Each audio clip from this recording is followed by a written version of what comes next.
Olá, seja bem-vindo a mais um Minato Consulting. Atendendo alguns pedidos de vocês, eu resolvi novamente fazer esse vídeo para a gente bater um papo do que foi esses primeiros 15 dias do mês de junho, considerando também aí a questão do cupom, considerando também a questão de algumas realizações, algumas volatilidades que o mercado acompanhou nos últimos dias.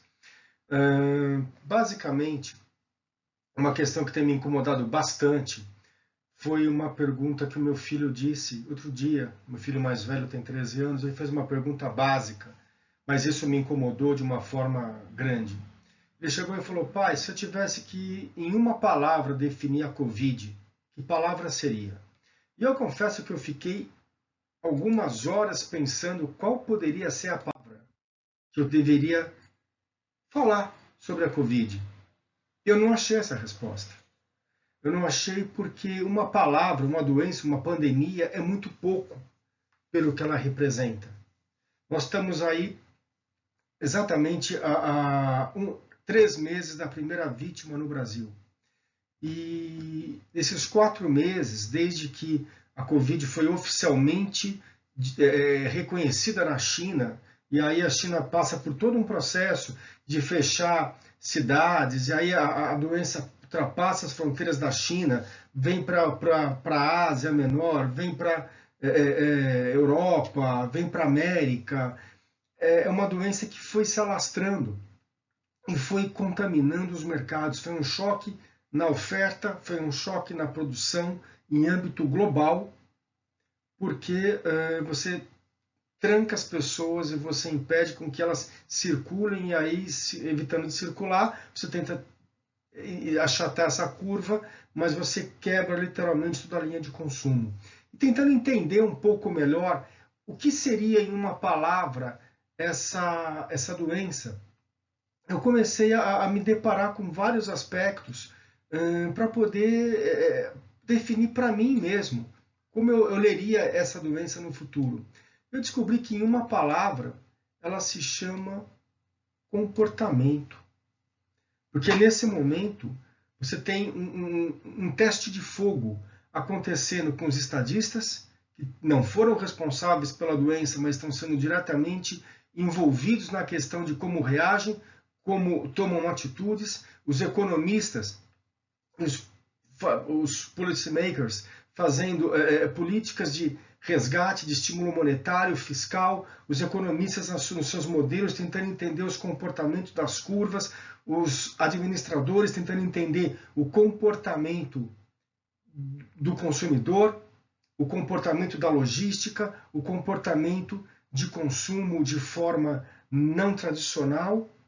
Você tem de psiquiatra a líder religioso tentando entender o comportamento da pessoa em casa confinada. Você tem o médico tentando entender o comportamento do vírus ao longo do tempo. Então, basicamente, o Covid, em uma palavra, é comportamento. É a mudança do comportamento. Você tem na sociedade mudanças de comportamento a partir do momento que você teve avanços tecnológicos. Você teve a chegada da energia elétrica, você teve o saneamento, você teve o telefone, você teve a televisão, você teve o carro, você teve avanços de ordem industrial ou tecnológica que fizeram a humanidade mudar o padrão, mudar o comportamento, mudar a forma de agir. Desde a utilização do vapor ao celular.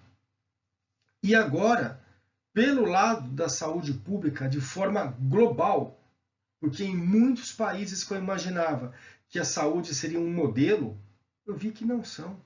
Na América, na Europa, na Ásia, na América Latina. Então, quando você começa a ter situações de exposição de fragilidade também na questão de saneamento público, você começa a ver que você vai ter transformações daqui para frente.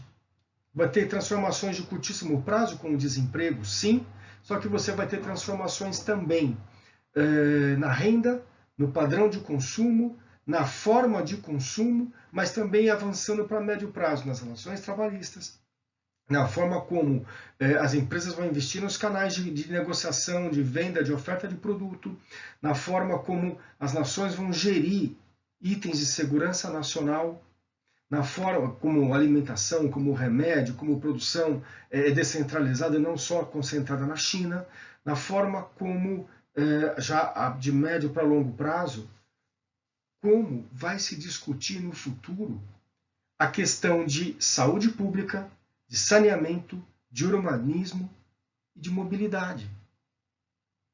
Porque se a crise traz a oportunidade para alguns setores, na área de serviços, trabalhar de home office, a mobilidade e o urbanismo pode ser questionado.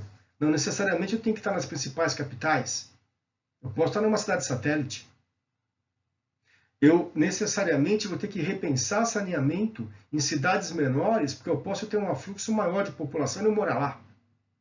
Eu posso ter que repensar saneamento em cidades grandes a partir do problema que eu vou ter. Então são crises que começam a se desenvolver. E tudo isso eu acho que vai mudar o padrão, mudar o nível de exigência, mudar como as pessoas leem e necessariamente como as pessoas agem a partir dessas reivindicações, dessas necessidades que começam a aparecer a partir de uma questão de saúde pública.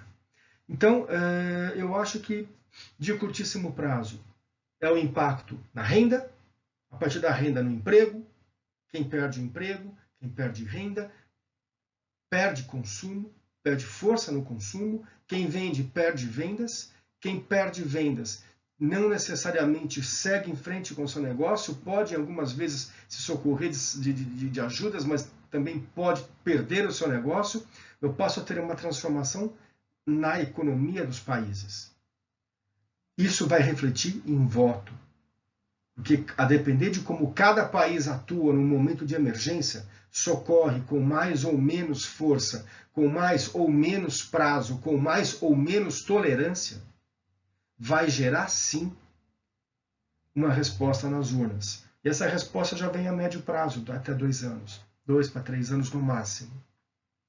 A depender de quem sobe ou de quem fica, muito vai ser cobrado das políticas que vão ser implementadas para que isso não ocorra mais.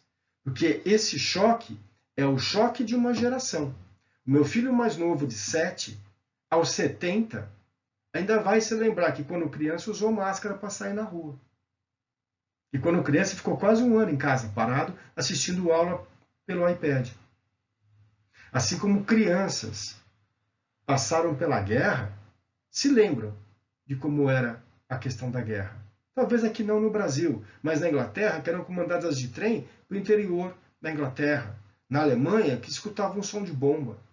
Na França, que via um soldado alemão marchando em território francês. E por aí vai. Crianças que passaram, como eu conheci, senhores de idade, que tinham tatuagem do campo de concentração no braço. E que foram mantidas em campos de concentração quando eram crianças. Então, esse tipo de choque de uma geração, que essa geração está a se perder agora, porque as pessoas estão morrendo, essa geração de até 5 anos para frente, até a sua morte, vai lembrar desse momento. Isso gera uma mudança de comportamento. Isso gera uma mudança de leitura de mundo para o futuro. As pessoas vão ser mais abertas ou não, flexíveis ou não, é outro problema. Mas que as pessoas vão mudar o hábito de consumo e o hábito de comportamento, de relacionamento, com certeza sim. Vão gostar das mesmas coisas, manter as mesmas tradições, mas vão mudar a forma como elas vão fazer. Os próximos vídeos que eu vou estar montando em sequência, a gente vai discutir um pouco mais da questão de política e das recuperações econômicas.